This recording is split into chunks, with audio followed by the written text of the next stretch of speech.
I've actually never heard a man talk about that maybe it wasn't the deen that she was doubting. Maybe it was the version that she had to survive, you know? The version that every single time that she was just a fucking human, right? Just living and having this human experience, she's filthy, right? She's disgusting, shameful, you know?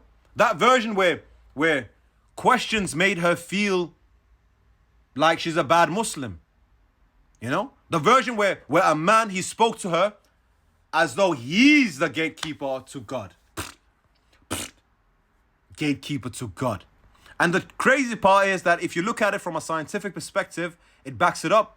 When shame is repeated enough, the brain starts to reject what used to feel sacred because the body remembers the humiliation. So from a neuroscience, from a neuroscience perspective, you can actually get triggered and get a panic response just by listening to the Quran. You know? Because if that was used as a sword to stab her, right? Rather than mercy and love and compassion. So when she maybe pulls away, maybe it's not God she's pulling away from, I've realized. But it's from conditioning, you know? That told her that God hated her softness. That God just hated her. That God is this man. Almost this, isn't it interesting? We almost made God, Allah, into an idol that's controlative. Perhaps this was God talking about breaking idols. Huh? Maybe it was just not only figuratively speaking, but also symbolic. Huh?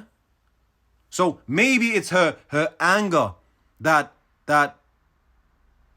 now she feels all on these parts that was constantly used to control her. Now she's like, fuck you mean, right? Because she was taught that maybe obedience meant that she had to shut her mouth. But I believe that so many women, they still genuinely believe in the divine, right? They believe in source, they believe in God, you know? But not the fear-based one. Actual God. The one that she used to talk to when she was a child. Before anybody told her that her voice was too loud or she was a feminist or she was this and she was that. You know? That her questions were too much or her feelings were too much. So I think we end up, you know, first and foremost, let everyone fucking live their life. Right? But even this idea of saying, oh, she's lost. Nah. Maybe she didn't leave the religion. Maybe she's just peeling off the layers that was used to falsify and use religion to control her.